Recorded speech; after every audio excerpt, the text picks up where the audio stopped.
One thing I've noticed about Age of Sigmar is that it's hard to understand its setting at first glance. To make it easy, we'll start with the world that was, the setting for Warhammer Fantasy you may be familiar with in games like Vermintide or the Total War Warhammer series.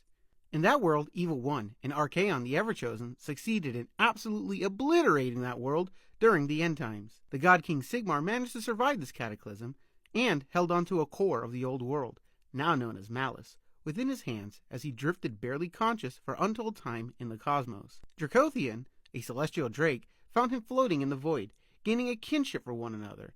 Dracothian led Sigmar to the mortal realms, where some of the souls from the people of Malice were reborn, as well as where new souls began to populate. In a time known as the Age of Myth, Sigmar claimed Azir as his realm, and set off across the mortal realms in search for others who may have survived the end times.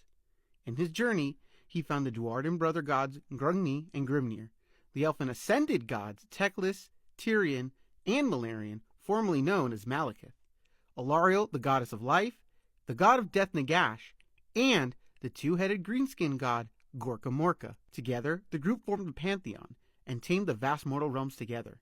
That is until they began to fracture for their own reasons, which I'll go over in other videos. During this fracture, the forces of chaos, including Archaon, who survived the end times, attacked in mass and brought ruin and darkness with them.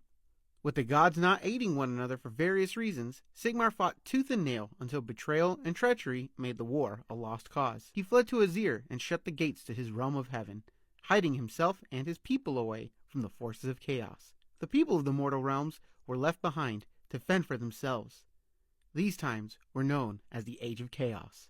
For 500 years, chaos ruled. Then, suddenly, with bolts of lightning striking across the mortal realms, Sigmar returned with his army of demigods, known as the Stormcast Eternals, and began a campaign of igniting a flicker of hope, striking at realm gates to reunite all the people and former allies of the Pantheon. Thus began the war against chaos once again. This is known as the Age of Sigmar. Follow for more Age of Sigmar lore content.